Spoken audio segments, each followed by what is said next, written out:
سورہ المومن پارہ نمبر 24 آیہ کریمہ نمبر 38 39 اور 40۔ نحمدہ ونصلی ونسلم علی رسولہ الکریم، اما بعد فاعوذ باللہ من الشیطان الرجیم، بسم اللہ الرحمن الرحیم۔ وقال الذی آمن یا قوم اتبعونی اہدیکم سبیل الرشاد، یا قوم انما هذه الحیاۃ الدنیا متاع وان الآخرۃ ہی دار القرار، من عمل سیئۃ فلا یجزی الا مثلها ومن عمل صالحا من ذکر او انثی وهو مؤمن فأولئک يدخلون الجنة یرزقون فیہا بغیر حساب۔ صدق اللہ العظیم۔ وقال، اور کہا، الذی آمنا، اس مرد مومن نے، یا قومی، اے میری قوم، اتبعونی، میری پیروی کرو، اہدیکم، میں رہنمائی کروں گا تمہاری، سبیل الرشاد، سیدھی راہ کی۔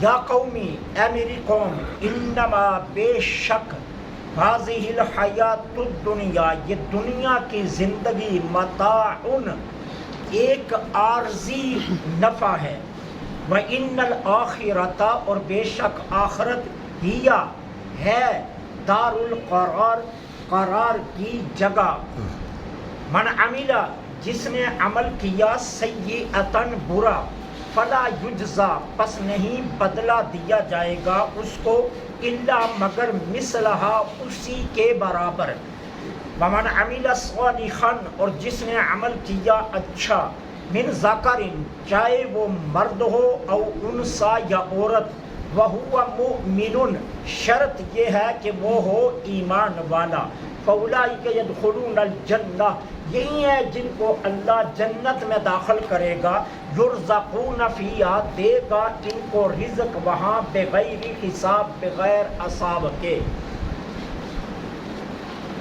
اب اس سے پہلی آیات میں اللہ جل سبحانہ و تعالی نے اس بندہ مومن کے ان اقوال کو ذکر کیا جو اس نے حضرت موسیٰ علیہ السلام کے قتل سے قوم فرعون کو باز رکھنے کے لیے کہے، خیر خواہی کے جذبے سے، اچھائی کے جذبے سے، اصلاح کے جذبے سے۔ اب مزید اس نے اپنی قوم کو جو نصائح کیے، اب ان نصیحتوں کا ذکر کیا جا رہا ہے۔ اس نے کیا کہا، اے میری قوم، اتبعونی، میری پیروی کرو۔ اسے حالانکہ چاہیے تو یہ تھا کہ وقت کا نبی تو جناب موسیٰ ہیں، تو حق تو یہ تھا کہ وہ کہتا کہ موسیٰ علیہ السلام کی پیروی کرو، لیکن وہ کہہ رہا ہے مرد مومن کہ نہیں، میری پیروی کرو۔ ٹھیک ہے، یہ اس کو کہتے ہیں اصطلاح تفاسیر میں، اس کو کہتے ہیں تعریض۔ تعریض کا مطلب یہ ہوتا ہے کہ وہ بتا رہا ہے کہ قوم فرعون گمراہ ہے، اور تعریض کیا ہے، ہدایت اللہ کے ولیوں اور نبیوں کے پاس ہوتی ہے۔ یہ تعریض ہے کہ قوم فرعون گمراہ ہے اور ہدایت ولیوں اور نبیوں کے پاس ہوتی ہے۔ اور پھر اس نے یہ کہا میری پیروی کرو، کیوں؟ یہ بتانے کے لیے کہ ولی کی اتباع نبی کی اتباع تک پہنچاتی ہے، اور نبی کی اتباع اللہ کی اطاعت تک پہنچاتی ہے۔ یہ راستے ہیں اللہ کی ذات تک رسائی کے۔ بہت سے لوگ کہتے ہیں کہ اللہ تعالیٰ کی ذات کو بغیر کسی واسطے کے سمجھا جا سکتا ہے۔ میں کہتا ہوں تم ماں کے شکم سے قومی زبان لے کر آؤ، استاد کے بنا وہ نہیں سمجھ سکتے، خدا کو کیسے سمجھ لو؟ اپنی ماں کے پیٹ سے جو اپنی مادری زبان لے کر آتے ہو، یارو تم وہ زبان نہیں سمجھ سکتے استاد کے بنا۔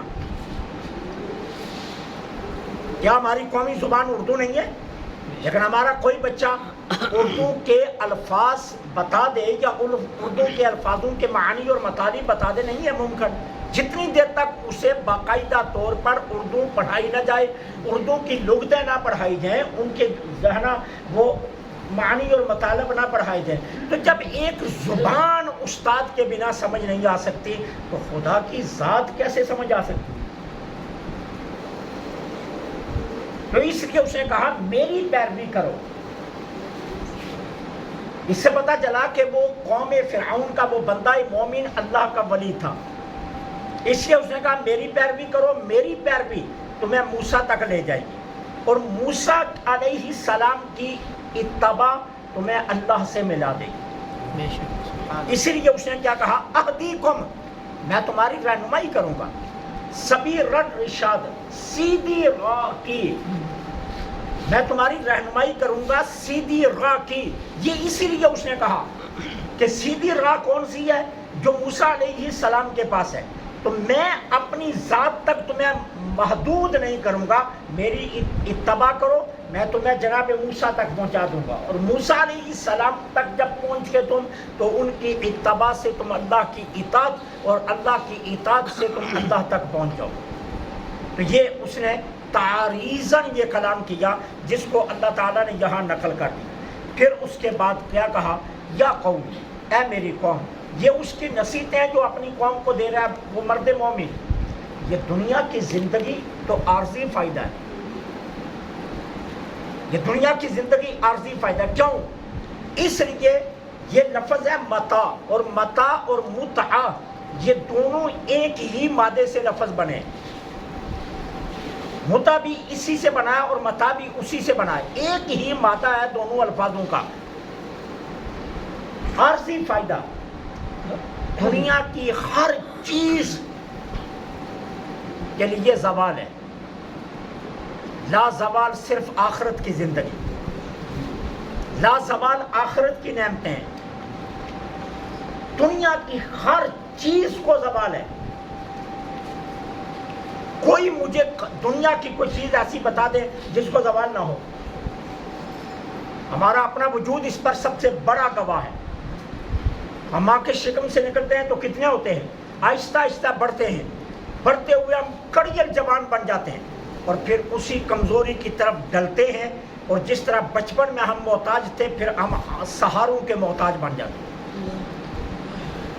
یہ ہمارا اپنا وجود اس پر گواہ ہے کہ دنیا کی ہر چیز کے لیے زوال ہے، اور جس چیز میں زوال ہو اس کا فائدہ عارضی ہوتا ہے، اس کا فائدہ دائمی نہیں ہوتا ہے۔ دائمی فائدہ اس کا ہوتا ہے جو لا زوال ہو۔ تو کہا دنیا کی زندگی عارضی ہے، اور اس کے لیے سرکار علیہ الصلوۃ والسلام کی بڑی مشہور وہ حدیث پاک جو آپ نے علماء سے کئی مرتبہ سنی ہوگی، حضرت ابن مسعود یعنی عبداللہ بن مسعود رضی اللہ تعالی عنہما روایت فرماتے ہیں، آقا کریم علیہ الصلوۃ والسلام ایک چٹائی پر آرام فرما ہوئے، جب حضور بیدار ہوئے تو حضور کے پہلو مبارک پر اس چٹائی کے اثرات ثبت ہو گئے تھے۔ ہم نے دیکھا، ہماری آنکھوں میں آنسو آ گئے۔ رب کی خدائی کا بادشاہ اور چٹائی پر لیٹا ہے، ہماری آنکھوں میں آنسو آ گئے۔ ہم نے عرض کیا اللہ کے رسول صلی اللہ علیہ وسلم اگر آپ اجازت مرحمت فرمائیں تو ہم آپ کے لیے ایک نرم خوبصورت سا بستر نہ تیار کر دیں؟ تو سرکار نے فرمایا مجھے دنیا سے کیا لینا؟ سرکار نے فرمایا مجھے دنیا سے کیا لینا؟ مجھے دنیا سے کیا لینا؟ میرا دنیا سے کتنا تعلق ہے؟ فرمایا میرا دنیا سے تعلق اتنا ہی ہے جس طرح ایک مسافر کا ہوتا ہے، وہ ایک درخت کے سائے کے نیچے سایہ طلب کرتا ہے اور کچھ دیر آرام کرنے کے بعد پھر اس سائے کو چھوڑ کر چلا جاتا ہے۔ کہا بس اتنا ہے،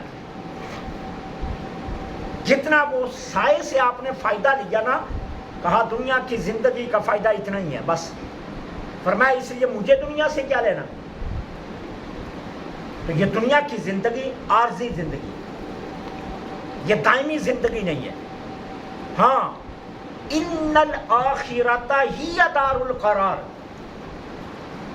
اصل گھر آخرت کا گھر ہے، اصل جو گھر ہے وہ آخرت کا گھر ہے، ٹھیک ہے۔ اور ہم کتنے افسوس سے کہنا پڑتا ہے، میں کئی مرتبہ ختم خلق کی تقریبات میں کہہ چکا ہوں یہ باتیں، ہم دنیا کا اگر بنانا ہو نا تو ہم بڑے فخر سے کہتے ہیں، دوستوں کو بتاتے ہیں میں نے 1 نمبر کی اینٹ لی ہے، بہترین سریا لیا ہے،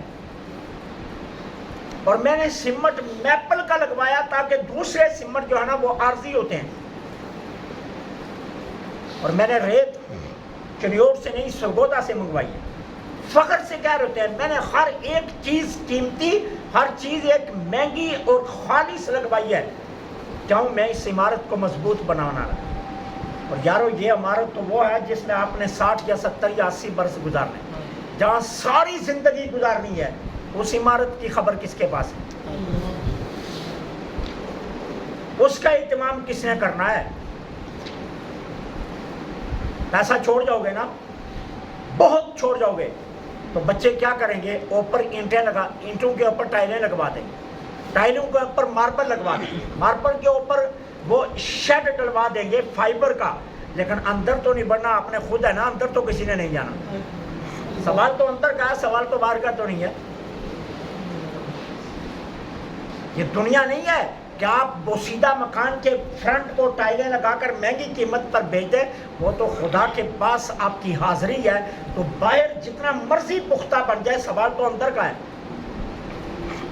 اور اگر باہر کچا ہو لیکن اندر بسنے والے پکے ہوں تو پھر جنت البقیع میں لیٹی فاطمہ الزہرا کی ظاہر تربت مبارک کے نشانات مٹ بھی جائیں تو اندر کون لیٹی ہے؟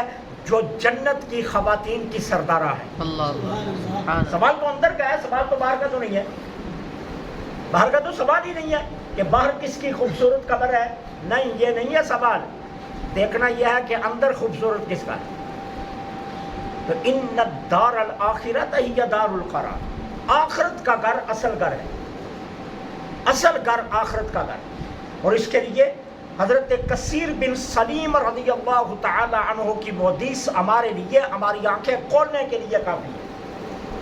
یہ وہ خوش بخت صحابی ہیں جن کو حضور نے میرا بیٹا کہہ کر پکارا، فرمایا میرے بیٹے کثیر، قرآن کی تلاوت سے غافل نہ ہونا۔ کیوں؟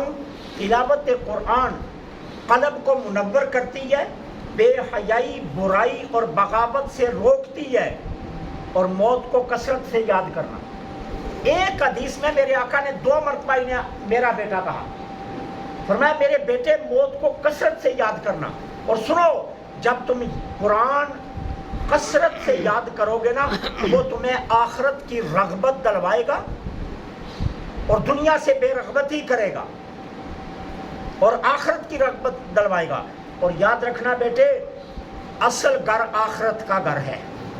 حضرت کثیر بن سلیم فرماتے ہیں بس حضور کا یہ ایک ایسا فرمان میرے لیے نصیحت بنا کہ پھر میں نے ساری زندگی اپنا رشتہ قرآن سے ٹوٹنے نہیں دیا۔ کہ سرکار نے مجھے فرمایا کہ بیٹے قرآن کی تلاوت سے غافل نہ ہو اور اسے اپنا رشتہ جوڑ کر رکھا۔ تو آخرت کا گھر اصل گھر ہے۔ اب اس کے بعد وہ بندہ مومن کیا فرماتا ہے؟ من عمل سیئۃ فلا یجزا الا مثلھا۔ سنو میری قوم، جس نے برا عمل کیا اس کو نہیں بدلہ دیا جائے گا مگر اسی کی مثل، اور جس نے اچھا کیا چاہے وہ مرد ہے یا عورت، شرط یہ ہے کہ وہ ایمان والا ہو، ہم اسے جنت میں داخل کریں گے۔ اب اس پر یہ ایک اعتراض ہوتا ہے کہ ایک کافر نے 1 گھنٹہ کفر کیا اور اس کے بعد مر گیا، وہ دائمی جہنمی بن گیا، اور ایک ایمان والے نے 1 گھنٹہ سود کا کاروبار کیا ناجائز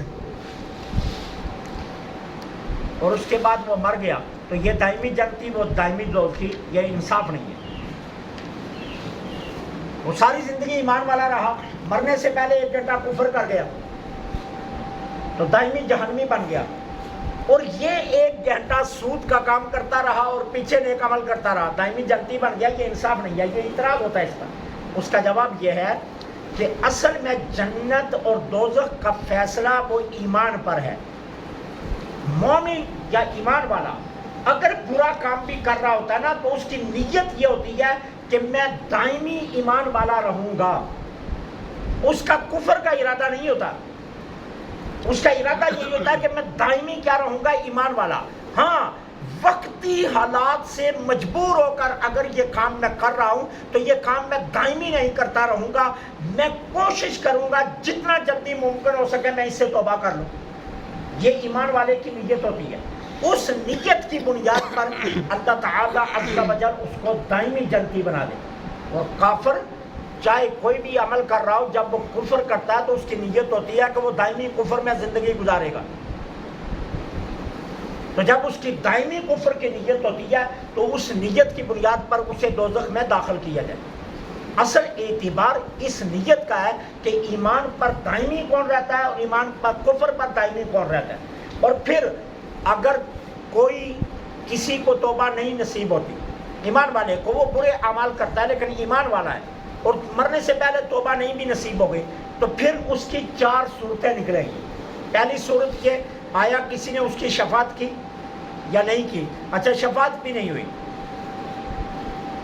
شفاعت بھی نہیں ہوئی۔ اب اگلی صورت کیا ہے؟ اللہ کا اس پر فضل ہو گیا، اللہ چاہے تو اپنے فضل سے بھی معاف کر دے، فضل سے بھی معاف کر۔ اچھا فضل بھی نہیں ہوا لیکن قیامت کے دن کسی نے اس کو فضل مانگنے کی تلقین سکھا دی اور اس نے فضل مانگ لیا، تو ایسی تمام صورتوں میں ابتداءً ہی اس کی مغفرت ہو جائے گی۔ لیکن اگر کوئی ایسی صورت نہ بنی تو پھر وہ اپنے برے اعمال کی سزا بھگتنے کے بعد بہرحال وہ جنت میں جائے گا، ایمان والا، بہرحال وہ پھر جنت میں جائے گا۔ لیکن اس کی یہ صورتیں، اب اس کے بعد فرمایا ہم انہیں جنت میں داخل کریں گے اور وہاں بے حساب رزق دیں گے، بے حساب رزق دیں گے۔ سنن ترمذی اور ابن ماجہ کی یہ حدیث پاک اس آیا کہ اس حصے کی تائید کرتی ہیں۔ حضرت سعید بن مسیب رضی اللہ تعالیٰ عنہ، یہ یاد رکھنا سعید بن مسیب یہ اصل تلفظ ہے۔ پرسوں ایک دوست جہاں درس دے رہے تھے تو انہوں نے نام پڑھا سعید بن مصیب، سعید بن مصیب نہیں ہے، سعید بن مسیب یہ تلفظ ہے صحیح، ٹھیک ہے۔ حضرت سعید بن مسیب رضی اللہ تعالیٰ عنہ فرماتے ہیں میری ملاقات ہوئی، چونکہ یہ تابعی ہیں، سعید بن مسیب یہ صحابی نہیں ہے، یہ تابعی ہیں، تو کہتے ہیں میری سیدنا ابو ہریرہ رضی اللہ تعالیٰ عنہ سے ملاقات ہوئی، تو حضرت ابو ہریرہ رضی اللہ تعالیٰ عنہ نے فرمایا کہ میں اللہ سے دعا کرتا ہوں اللہ میری تیری جنت کے بازار میں ملاقات کروا دے۔ حضرت ابو ہریرہ رضی اللہ تعالیٰ عنہ سے فرمایا حضرت سعید بن مسیب سے، میں اللہ سے دعا کرتا ہوں اللہ میری تیری جنت کے بازار میں ملاقات کروا دے۔ حضرت سعید بن مسیب فرماتے ہیں میں بڑا حیران ہوا، میں نے کہا جی جنت میں بازار ہوں گے؟ ہاں میں نے رسول اللہ صلی اللہ علیہ وسلم سے خود سنا۔ حضرت ابو ہریرہ فرماتے میں نے خود سنا، سرکار علیہ الصلوۃ والسلام نے فرمایا جب اہل جنت جنت میں چلے جائیں گے پھر اللہ تعالیٰ کیا کرے گا، انہیں ان کے اعمال کے مطابق درجات تفویض کرے گا۔ درجات کیا کرے گا؟ تفویض کرے گا۔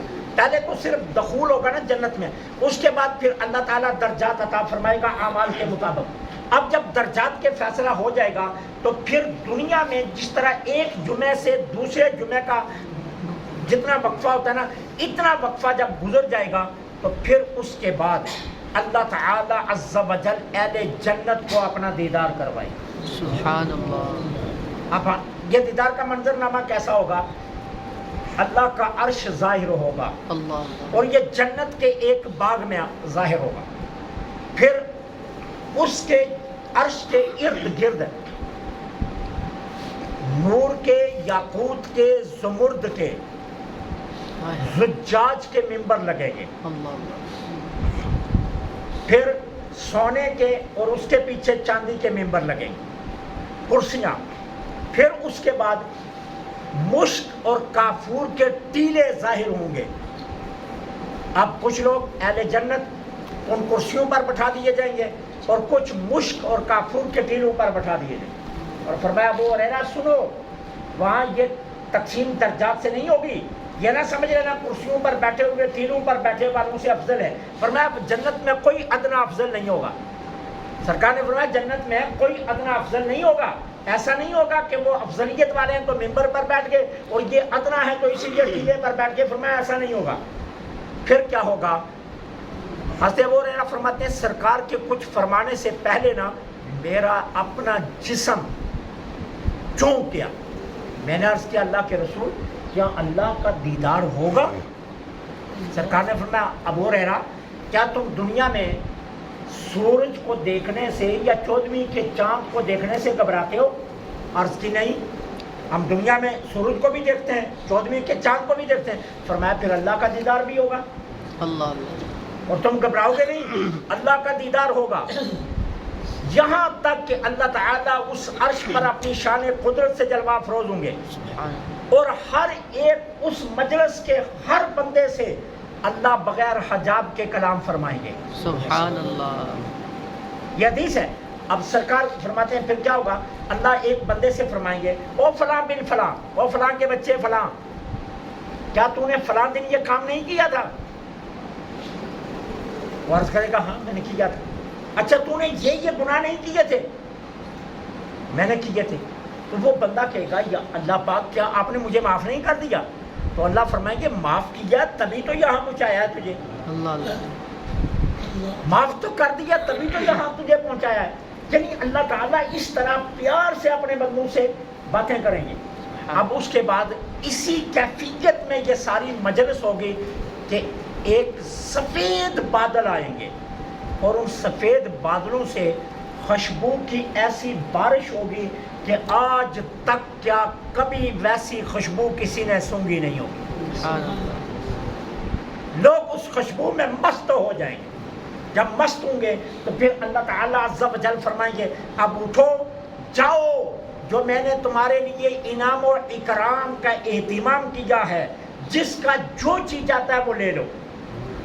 حضرت ابو ہریرہ فرماتے ہیں سرکار نے فرمایا پھر وہ سب اہل جنت اٹھیں گے تو ایک بازار کی طرف چلیں گے. اس بازار کو فرشتوں نے گھیرا ہوا ہوگا. وہاں بازار میں ایسی اشیاء ہوں گی کہ کسی آنکھ نے نہ دیکھی ہیں، نہ کسی کان نے سنی ہے، نہ کسی دل میں کھٹکی ہیں. ایسی اشیاء ہوں گی خوبصورت. پھر وہاں کیا ہوگا؟ اعلیٰ جنتوں والے ادنا جنتوں والوں کی طرف آ کر خود ملیں گے. اوپر کے درجے والے نیچے کے درجے والوں کی طرف آ کر خود ملیں گے. یہاں تو یہ ہوتا ہے نا پیر آ گئے تو ہم بھاگتے ہیں، عالم آ گئے تو ہم بھاگتے ہیں. وہاں نہیں، وہاں افضل ادنا کی طرف آئیں گے بازار میں اور ایک دوسرے سے ملاقات کریں گے. تو یہ جو ادنا درجے والے ہوں گے نا، افضل درجے والوں کو جب دیکھیں گے ان کے لباس کو تو یہ غمگین ہو جائیں گے.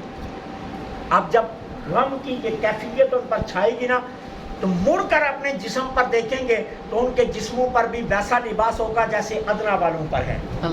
کیوں؟ اللہ اپنی جنت میں کسی کو غمگین نہیں رہنے دیتا.